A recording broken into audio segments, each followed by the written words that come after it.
So for this sort of thing, it doesn't matter what age you are, you can benefit from it.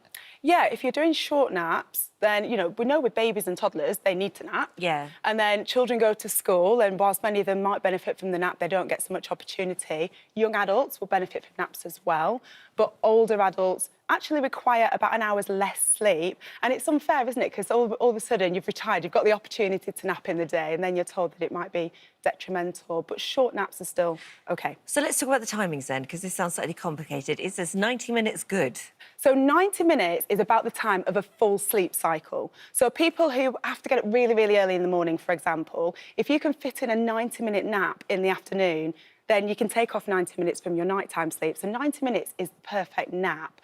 But most people don't have the luxury. I know I would never be able to fit in a 90-minute nap. So the power nap, the mini nap, the perfect time for that is 10 to 20 minutes. So you only need, if it's more than 10 minutes, and certainly less than 30, Do you set an alarm? You can get a lot of the benefits. You can set an alarm. If I went to sleep, I wouldn't wake up. Yeah, so you should set an alarm. You're going to need to set an alarm to wake you up. And that's because you're in the lighter stages of sleep, so you're only in light sleep. So when you wake up, you feel refreshed. If you go over half an hour, then you're likely to go into the deeper sleep, which means then if you have to wake yourself up, say after 45 minutes, you can have what's called sleep inertia, that sort of hangover, groggy feeling, which can last about an hour. So if you've got an important meeting, you might actually feel worse off for having had a sleep. So the perfect time is 10 to 20 minutes. Is it an urban myth? Because, I mean, I've certainly heard this, and I think I've done it, actually, that you put something in your hand that when you go to sleep, you're going to drop.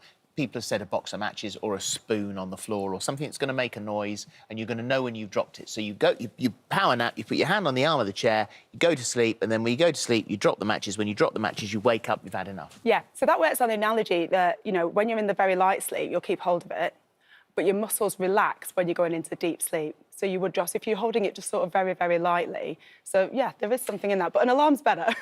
I think it's a bit more reliable to set an alarm on your phone or something like that. And what about the time of day to nap? Because obviously you don't want it to sort of encroach on your nighttime sleep. Yes, so for most people, you want to keep it before about 3 o'clock in the afternoon, or else it's more likely to encroach on nighttime sleep. Ideally, it should be about 6 to 8 hours after you wake up. So say the typical person wakes up at 7 a.m, you're looking at a window between 1 p.m. and 3 p.m.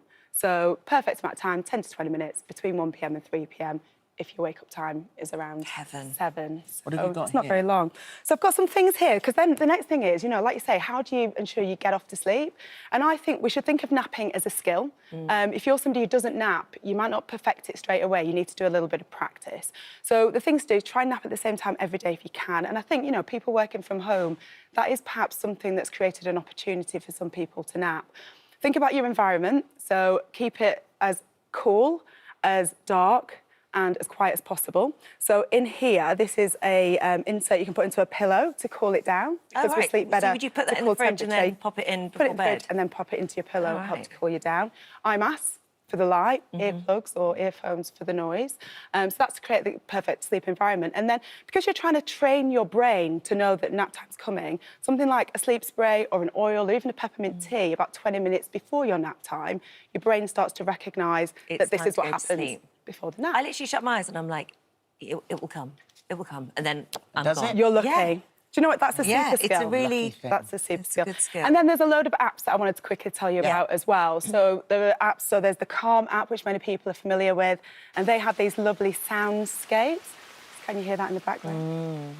They can help. And then also Sleepcast, which are sleep stories. So that's available through Headspace. Lovely. Really good. Thank you. Thank you. I used to listen to you. You were the same with the Harry Potter thing. I remember when I went on honeymoon. I listened to Harry Potter for 15 minutes last night before I go to bed. And that all the time.